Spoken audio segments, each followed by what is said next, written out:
Hello, good morning students.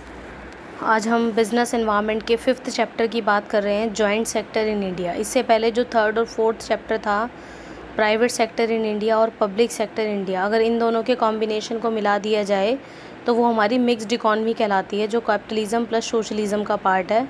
उन 3rd और 4th chapter दोनों को मिलाकर ये चैप्टर इंक्लूड किया गया है, जिसका नाम है joint sector in India.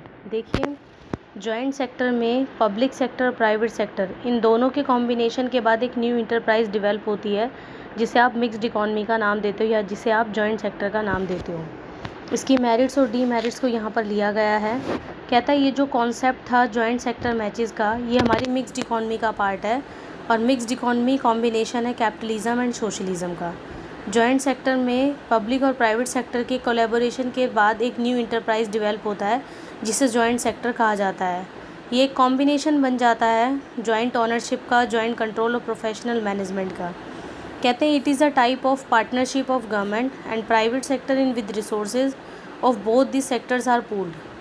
Private sector की एक प्लस पॉइंट क्या है, मेरिट्स, कि अच्छा मैनेजरियल स्किल्स है, ऑर्गेनाइजेशनल स्किल्स बहुत अच्छी है, टेक्नोलॉजिकल एक्सपर्टाइज बहुत अच्छे हैं, but lack in huge financial resources. लेकिन उनके पास अच्छा पैसा नहीं है। अच्छा पैसा होने का मतलब है फाइनेंशियल रिसोर्सेज की कमी है, क्योंकि आपने पढ़ा था पब्लिक सेक्टर में कि जो फाइनेंशियल असिस्टेंस है पब्लिक सेक्टर प्राइवेट सेक्टर को देता है।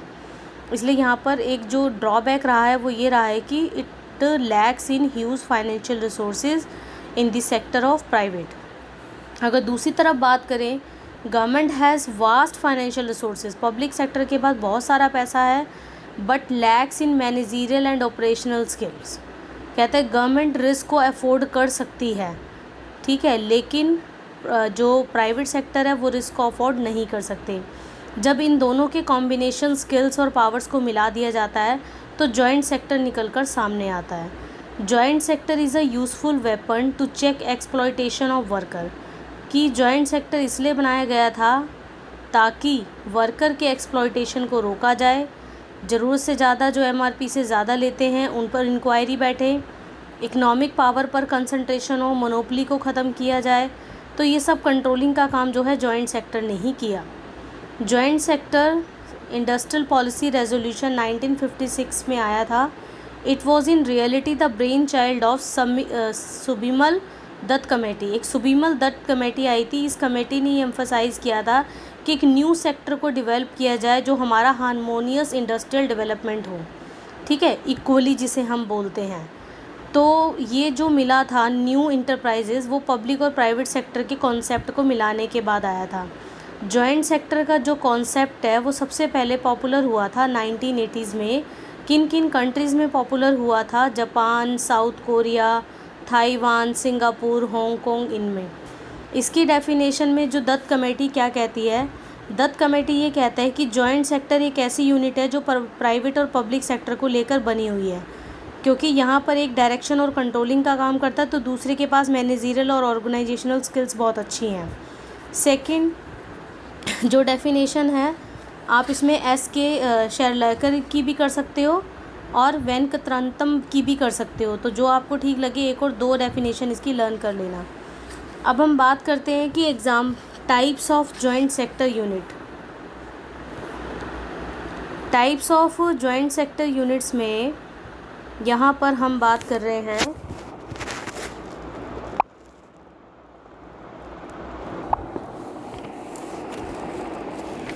Types of joint sector unit में पहली यूनिट है joint venture between public enterprises and domestic private entrepreneur.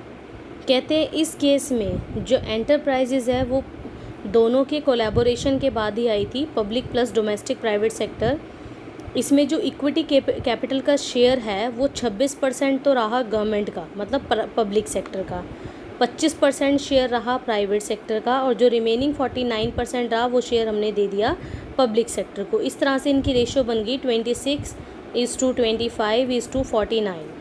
The shares of public in equity capital is procured through public issue of shares. Next आता है joint venture between public enterprises and foreign collaborator. पहले हम domestic private entrepreneur की बात कर रहे थे, अब हम फॉरेन कोलैबोरेटर की बात कर रहे हैं। कहता है इस केस में public sector setup new enterprises jointly with foreign collaborator with और without Indian private sector participation. Government का इसमें कंट्रीब्यूशन 25% कैपिटल का है, इंडियन प्राइवेट एंटरप्रेन्योर का 20% है, फॉरेन प्रमोटर का भी 20% है और बैलेंस 35% किस पर गया, जनरल पब्लिक और फाइनेंशियल इंस्टीट्यूशन के बाद। तो इनकी रेशो बन जाती है 25:20 इसमें डोमेस्टिक प्राइवेट सेक्टर का कोई पार्टिसिपेशन नहीं रहेगा और रेशो ऑफ कैपिटल कंट्रीब्यूशन वैसे ही रहेगा जैसे ऊपर था, 26% पब्लिक का, 25% प्राइवेट का, 49 पब्लिक का, पब्लिक एंड फाइनेंशियल इंस्टीट्यूशंस का। अब आप बात करते हैं फीचर्स ऑफ जॉइंट सेक्टर की। कहता है नंबर 1 फीचर्स ये है कि ये पब्लिक और प्राइवेट पार्टनरशिप है। देखो सबसे पहले हम बात करते हैं जॉइंट सेक्टर के बारे में। जॉइंट सेक्टर में ये पहले ही बता दिया गया था कि पब्लिक और प्राइवेट सेक्टर को बनकर एक न्यू इंटरप्राइज डेवलप होती है जिसे हम जॉइंट सेक्टर कहते हैं। दोनों की ही मेरिट्स की बेस पर इसको बनाया गया है, दोनों में कुछ ना कुछ प्लस पॉइंट है। जैसे हम बात कर रहे थे प्राइवेट सेक्टर की, तो प्राइवेट सेक्टर में कंट्रोलिंग मैनेजमेंट और ये सारी चीज़ें बहुत अच्छी है और उधर पब्लिक सेक्टर साइड में उसके पास ह्यूज फाइनेंशियल रिसोर्सेज हैं और central government state government plus बहुत सारी गवर्नमेंट मिलकर इसमें काम करती है। जब दोनों को मिला दिया जाएगा तो दोनों सेक्टर अपने आप में ही डेवलप हो जाएंगे। Based on the idea of mixed economy, ये बिल्कुल सही कहा गया है कि ये एक्सटेंशन है मिक्स्ड इकॉनमी का, क्योंकि मिक्स्ड इकॉनमी में कॉम्बिनेशन बन जाता है, मेरिट्स बन जाती हैं पब्लिक और प्राइवेट सेक्टर यूनिट्स की। It's pool the resources of both sector. कहते हैं managerial talent of private sector and financial strength and risk bearing capacity of government sector come together. जब ये दोनों चीज़ें आपस में मिल जाएंगी तो दोनों सेक्टर के मिलने के बाद एक कंप्लीट प्राइवेट ऑटोनॉमी बन जाएगी। थर्ड आता है ग्रोथ विद सोशल जस्टिस। कहता है यहाँ पर हमें प्रमोट करना है इकोनॉमिक ग्रोथ को, और इकोनॉमिक ग्रोथ तभी होगी जब सोशल जस्टिस होगा। सोशल जस्टिस तभी होगा जब हम रॉन्ग चीज़ों को ख़त्म करेंगे, जैसे प्राइवेट सेक्टर के द्वारा हाई प्राइजेस लेना कस्टमर से, मिसयूज़ करना, मोनोपोली पावर का, वर्कर का एक्सप्लॉइट करना, टैक्स इवेजन करना, इन सारी चीज़ों को ख़त्म करना है हमें। ऑपरेशनल ऑटोनॉमी है, बिल्कुल इसमें फ्लेक्सिबिलिटी होनी चाहिए क्योंकि private sector partner is given autonomy by day to day routine works activities but political interference in day to day working is little. Basic and heavy industries, जो हैवी इंडस्ट्री है वो तो पब्लिक सेक्टर वाले afford कर पाते हैं क्योंकि उनके पास फाइनेंशियल रिसोर्सेज बहुत अच्छे होते हैं जो कि प्राइवेट सेक्टर वाले नहीं होते। बट कुछ सेक्टर जब ओपन कर दिए गए थे प्राइवेट सेक्टर के लिए तो दोनों एंटरप्राइजेज मिलकर एक अच्छा रोल प्ले करता है, स्किल्स और पावर मिल जाती हैं। नेक्स्ट इसमें आता है आपका management. Joint sector companies are managed by board of director. ये ध्यान रखना है कि जॉइंट सेक्टर कंपनी को कौन मैनेज करता है, बोर्ड ऑफ डायरेक्टर मैनेज करता है। और बोर्ड ऑफ डायरेक्टर गवर्नमेंट का रिप्रेजेंटेटिव होता है और पब्लिक सेक्टर प्राइवेट सेक्टर को फाइनेंशियल इंस्टीट्यूशंस प्रोवाइड कराता है। ये पॉलिसी डिसीजन जो लिए जाते हैं वो बोर्ड ऑफ डायरेक्टर की तरफ से लिए जाते हैं जो डोमिनेटेड होती है गवर्नमेंट्स के द्वारा क्योंकि गवर्नमेंट उसको रिप्रेजेंट करती है। Different from joint venture. देखो जॉइंट सेक्टर और वेंचर दोनों में फ़र्क समझो। जॉइंट जब हम सेक्टर की बात कर रहे हैं तो हम दो अलग अलग सेक्टर की बात कर रहे हैं, पब्लिक और प्राइवेट सेक्टर की। जब हम जॉइंट वेंचर की बात कर रहे हैं तो हम एक जैसी बात कर रहे हैं, या तो हम दोनों गवर्नमेंट की बात करेंगे या दोनों ही प्राइवेट सेक्टर की बात करेंगे। तो जब दो गवर्नमेंट की बात कर रहे हैं या दो पब्लिक सेक्टर या दो प्राइवेट सेक्टर की बात कर रहे हैं तो वो आपका जॉइंट वेंचर कहलाएगा और सेक्टर में दोनों फर्म्स अलग अलग होंगी। अब आता है different ways of forming joint sector. Number 1 central government. Central government new enterprises develop होती है विद प्राइवेट डोमेस्टिक पार्टनर और विद प्राइवेट फॉरेन पार्टनर्स के साथ। इसी तरह से स्टेट गवर्नमेंट भी प्राइवेट डोमेस्टिक पार्टनर और प्राइवेट फॉरेन पार्टनर्स के साथ डेवलप होती है। जो एग्जिस्टिंग पब्लिक सेक्टर यूनिट है उसको ट्रांसफॉर्म किया गया था थ्रू डिसइन्वेस्टमेंट के, बट कुछ परसेंटेज इक्विटी शेयर्स का जो है एग्जिस्टिंग पब्लिक इंटरप्राइजेज के द्वारा प्राइवेट सेक्टर को बेच दिया गया था। जो एग्जिस्टिंग प्राइवेट सेक्टर यूनिट है उसको जब ट्रांसफॉर्म किया गया था थ्रू कन्वर्जन क्लोज के द्वारा, मतलब पब्लिक सेक्टर ने फाइनेंशियल इंस्टीट्यूशंस प्रोवाइड किया गया था प्राइवेट सेक्टर को ताकि उसकी डेवलपमेंट के लिए एक अच्छा सोर्स आए।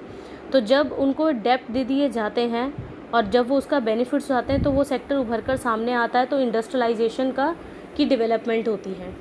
फिर आता है जॉइंट वेंचर के ऑब्जेक्टिव क्या है, मतलब हमने मिक्स्ड इकॉनमी तो बना दी, मतलब क्या पर्पस था इन दोनों को कंबाइन करने का।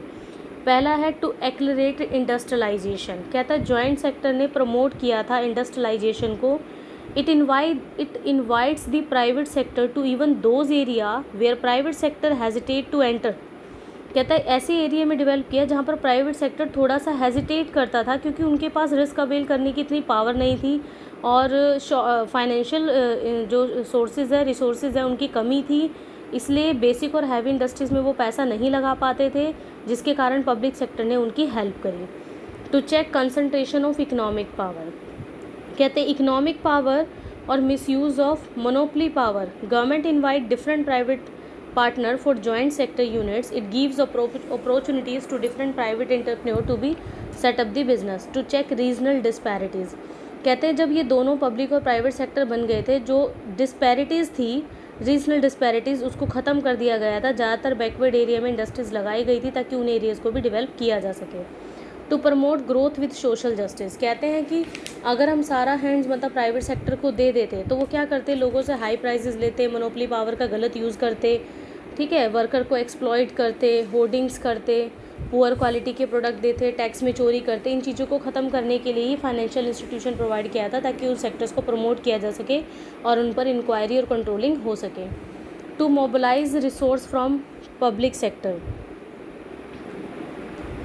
To mobilise resource from public, government participation improve the confidence of public in the business unit. People do not hesitate to subscribe the shares of joint sector unit.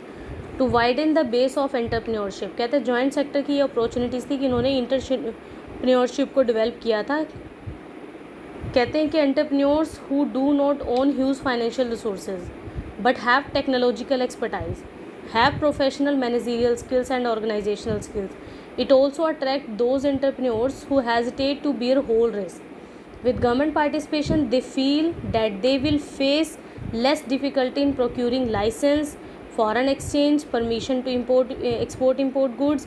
देखो कितना ज़्यादा एंटरप्रेन्योरशिप को बढ़ावा मिला था, क्योंकि एक अकेला सिंगल इंडिविजुअल पर्सन जो है उसके पास एक अच्छे रिसोर्सेज नहीं थे, उसके पास स्किल्स थी, पावर थी, जो है ऑर्गेनाइजेशनल स्किल्स थी, मैनेजरियल स्किल थी, टेक्नोलॉजिकल पावर थी, फिर भी उनके पास रिस्क अवेल करने की जो है फाइनेंशियल रिसोर्सेज नहीं थे। गवर्नमेंट ने उनको सपोर्ट किया और गवर्नमेंट ने जो है कम टाइम में उनको लाइसेंस वगैरह प्रोवाइड करा दिया।